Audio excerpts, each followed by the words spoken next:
Hey, I'm Dr. Brian Kinslow with Avant Flagstaff. Today we're showing a mobilization and release technique of the diaphragm and the abdomen. This can be very helpful if you're feeling stressed or a little bound up. It can be helpful to do some breathing and relaxation with this technique. Before bed is when we like to use it. Or if you're having some low back pain, the diaphragm connects directly to the low back, and so this can be helpful to reduce some of that pain. So you're going to need a roller for this technique. If you're feeling particularly sensitive or painful and your roller is on the firmer side, you can soften it by just putting a pillow over top. So we're going to take this, I'll show the pillow version first. I'm going to come down and have this on my abdomen. And I'm going to start by rolling up and down all the way up to kind of my rib cage here. And I'm just going to start with taking some deep breaths, moving side to side.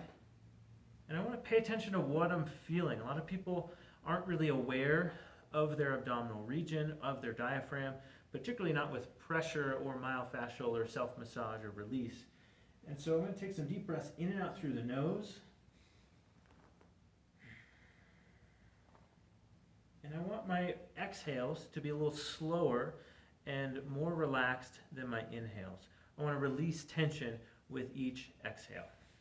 I'm going to take the pillow away so you can just see a little better. But we're coming up all the way to the top of the rib cage. That's where the diaphragm inserts. So I'm going to get on here and I'm going to roll up, almost trying to get in there, side to side. And I feel when I get side to side, like there's a little trigger point where it feels a little more relevant. I'm just going to work through there and I'm going to breathe. So you might spend 2, 3, 4 minutes here. You can go all the way down by the abdomen, by where a belt line would be.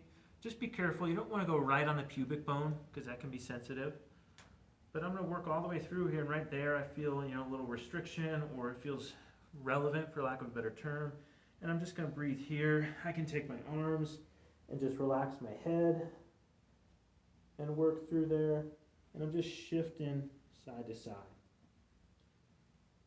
And so you can explore, there's no really wrong way or right way to do this, as long as it feels okay to you. And remember, if it feels a little sketchy, then it's probably not the right spot, and so move off of that. When you're done, you should feel like you have a little more space, you can breathe a little bit easier, you're a little more relaxed. If you're starting to feel tension as you're doing this, come back to your breath. Some nasal breathing in through the nose, out through the nose, nice and slow and controlled. That tells your brain and your body that you're safe, and it can down-regulate some of the tension. So give this a shot. Let us know how you do.